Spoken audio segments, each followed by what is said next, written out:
So I grew up in a home where we always went to church. My mom was really involved, me and my three sisters. When I went off to college, I was kind of a CEO churchgoer. I was really, really fortunate to even go to college. We had some changes happen in our family, and I was in a position where my dad actually ended up paying for my school out of pocket as well as paying my bills until one night everything changed. I woke up to a phone call from my grandma at 2 a.m. And she said, "Your mom's in the hospital, your dad's in jail, and you have to come home." My parents had gotten into an argument and things had escalated, and my dad had pushed her down the stairs. We stayed there for the next week in the ICU, and a lot of things happened at that time. My sisters all came into town. We all stayed at the hospital together. But the big moment for me was my dad calling and asking us to bail him out of jail. With the support of my sisters, we all said no. And that also ended up being the decision for me to not go back to school and to lose all the financial support that I had had. So overnight, I dropped out. I didn't have a bank account anymore, and I had to start from scratch. And so I struggled like that for months, probably. I had always been a Christian, and I'd always believed in God, but I forgot about him. And I finally came to the point and had this moment, and I looked up to the sky and I was just like, why? Why is this happening? Why aren't you helping me? Why aren't you here? And it was like that gut feeling and that voice in your head, and he just said, because you're doing it your way. I've never been good at asking for help, and every day from then on I had to pray and ask him to just help me get through the day, but more importantly, to help me do that day what he had for me to do to get me to where he wanted me to be.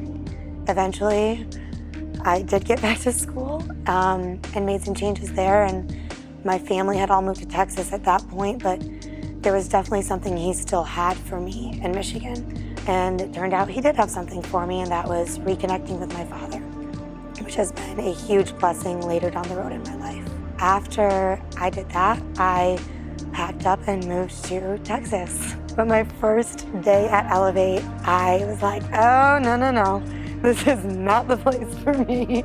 And I remember Sandy talking about the dream team, and I'd always served and always volunteered. And I remember thinking that day, don't do it. Don't sign up for anything. Don't volunteer. This isn't your church. Don't. But I never went to another church.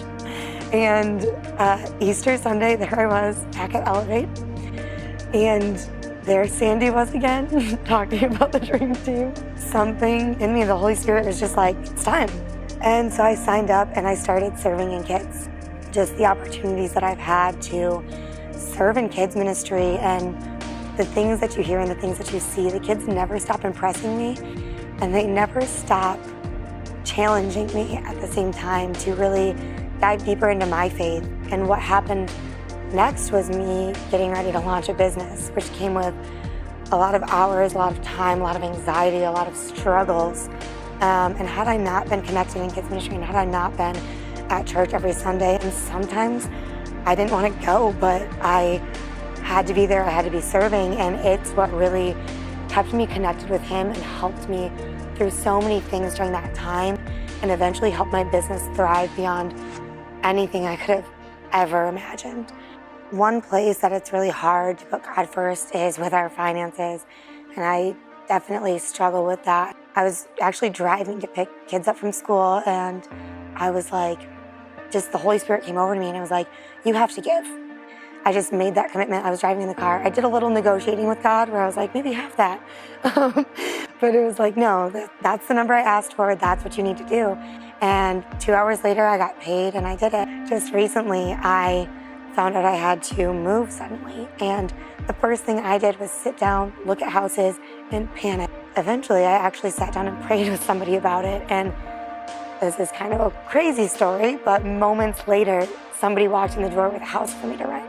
You know, a life with Jesus does not mean that things are going to be easy, and doesn't mean that things are going to, there's not going to be challenges, there's not going to be hurt, there's not going to be struggle. But what it does mean is that you don't have to do it alone. And when I went through that initial hurt with my family, and it felt like my entire world was collapsing, my initial reaction was, to figure it out by myself and to solve it on my own. I couldn't get through any of those struggles and any of those times without praying and asking Him for help and asking those around me for help. I couldn't do any of it without community, and I wouldn't have found that community if I didn't surrender to Him first.